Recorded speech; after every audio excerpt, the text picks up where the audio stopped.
Cup final in Italy. He scores! They beat Olympique Marseille to win the cup for the very first time.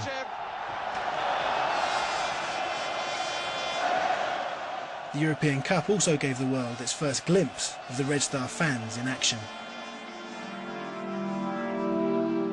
Their home is the north bank of Red Star Stadium.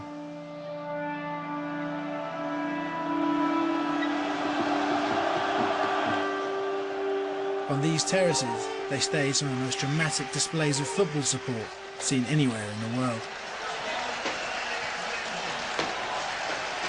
Tickets for this match were sold out in 5 hours, and they could have filled this stadium 3 times over.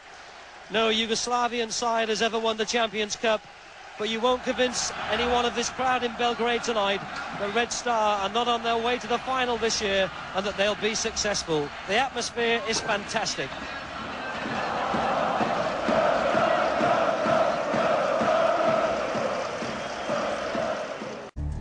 But they also have a reputation for being the most violent fans in Europe. I didn't think I'd get to see them in action when the Red Star game I had tickets for was snowed off. But it didn't matter. Red Star isn't just a football club. It has 27 different sports teams, and tonight there's a basketball game. Inside and out of the cold.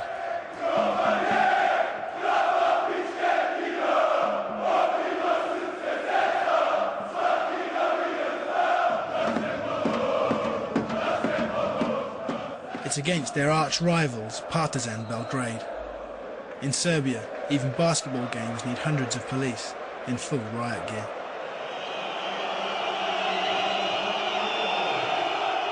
Nobody seemed at all interested in the game, and I can't remember who actually won. But the singing was loud, vicious and constant for over 3 uninterrupted hours.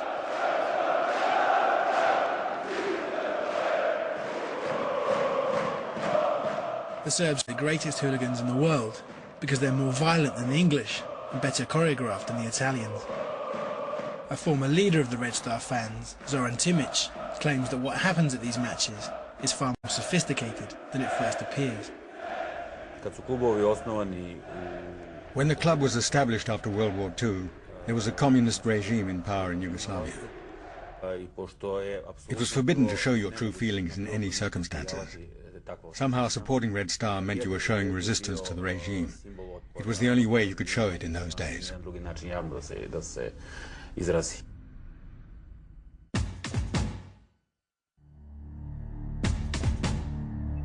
In May 1990, football, politics and violence all merged into one as the former Yugoslavia began to collapse.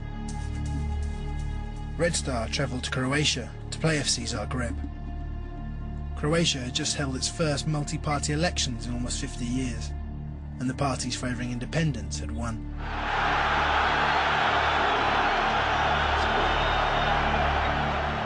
Red Star and Zagreb fans fought pitched battles at one end of the stadium. At the other, the Croatian fans took on the police, symbols of the hated Yugoslavian state.